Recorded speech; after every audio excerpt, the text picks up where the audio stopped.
Welcome to Mission Stories for Kids with Uncle Gordon, where you will hear first-hand accounts of answers to prayer and miracles from God. Oh, by the way, I think adults will like this too. G'day boys and girls, lovely to talk to you again today. Uncle Gordon here, and I've got another little story for you which I hope you will really enjoy. Part of my work when I was living in Solomon Islands was to care for our mission clinics. When I first went there, we had 6 throughout the Solomon Islands, and we helped the local missions to be able to get another 6 started. So then I had the joy of going around and visiting them from time to time and supporting the nurses. I also began to pop in on the doctors who were nothing to do with our church or our mission, but were there appointed by government and were paid by government as the medical officers in charge of a particular region. When I would first call on some of these doctors to say, "How are you going? What are you doing?" they were very suspicious. They'd say, "Who are you? I haven't heard of you before. Are you from government or are you from where?" And I would say, "No, I'm with the Seventh-day Adventist Church and I've just come to see our nurses at the clinic and see how they're going, if there's anything more they need." And I thought that while I was here in this area, I'll just say hi to you and let you know who I am and get to know you a little bit too. And I was amazed at how many of those doctors had nobody else to talk to and were just so thrilled to have a friend who they could talk to and share what was going on. When I was in the Western Solomons this particular time, I was talking to one of the doctors there who had become a friend, and he made the comment to me. He said, "Your nurses are the best." I said, "What do you mean by that?" He said, "Oh, they're just wonderful people. They've been trained so very, very well at your hospital at Attribution on Malata Island, and they're just so committed, so dedicated. They are just wonderful people." I said, "Can you explain more?" He said, "Well, I went over to visit 2 of those nurses at Batuna. And while I was there, they had a lady who was there pregnant and about to give birth to a baby. And I haven't had a lot to do with obstetrics," the doctor said, "so I don't know a lot about it, but I realised the baby was breech. That means the baby, instead of being lined up ready to be born, was actually across the pathway, across the passage, and the baby somehow needed to turn right around, but because the baby was fully grown, there wasn't much room for that to happen. And I didn't know what to do, and the nurses said, 'Doctor, do you want to take over here because you're the doctor? You can do this delivery if you like.' And the doctor said, 'No, I know that you're capable. I know you're good.'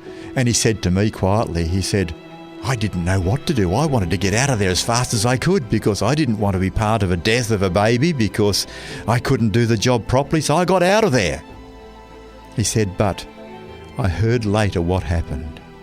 And he said, 'Those 2 nurses, I didn't realise that one of them had actually been to Australia and had done midwifery, had done some extra certificates and was very highly trained and knew far more than I ever knew about births and how to deliver babies.' So those 2 nurses together came in when they knew they had to do something. It was almost too late.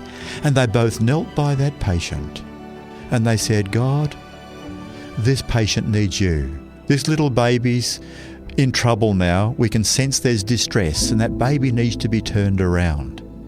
Please just guide our hands and guide us in what we do so that we can deliver this baby happy and well.' And having prayed and having given themselves and the baby and the mother to God, they then tried to turn that baby. And those 2 beautiful lady nurses were able to turn that baby around and to help with the perfect delivery of a bouncing new little boy. And when the doctor was telling me about it, he said, "They are just so wonderful people. So wonderful because it's not just doing nursing work. They don't just care about people. They're spiritual people. I don't know much about all of that," he said. He said, but God is with them. I know God is there with them. And when they're working for people, they know God is part of what they're doing. So I'm just proud to be able to be part of that. Things that I couldn't deal with, I know they can deal with. You know, boys and girls, I just felt so proud of those ladies. They had become good friends of mine, and I was happy the next time I called on them to just tell them what the doctor had told me and just how proud he was of them as well. You know, boys and girls, God works through many people in many different ways. And many of those nurses who were there, they loved God and they were doing their nursing because they cared about people like Jesus does. When Jesus was on earth, he cared about people and he healed so many sick people. Now these nurses were trained to do that healing through medicine and through proper care and treatment. And they realised that because we were all made by God, that he could be part of our healing process if we invited him and involved him. And they were willing to involve God all the time. And they realised that every person who they sent from the clinic now made well was also a gift of God, plus their medicine. God was also present. So you can trust God, young people, boys and girls, knowing that God is there and he works through people in all different ways. And if you ever have to go to hospital or have some sickness, we don't always know the outcome. But we can give our lives, and those who are nurses and doctors, we can ask God to help them to know what to do and how to do it well. And the medicine they give, we can ask for that to be used effectively in our bodies to help to restore us. Sometimes God intervenes, not every time, but we can trust that God only will do the best for us in the long term, knowing that eternity is ours when we put our trust in him. Thank you, boys and girls. You've been such good listeners. You enjoy the rest of the day.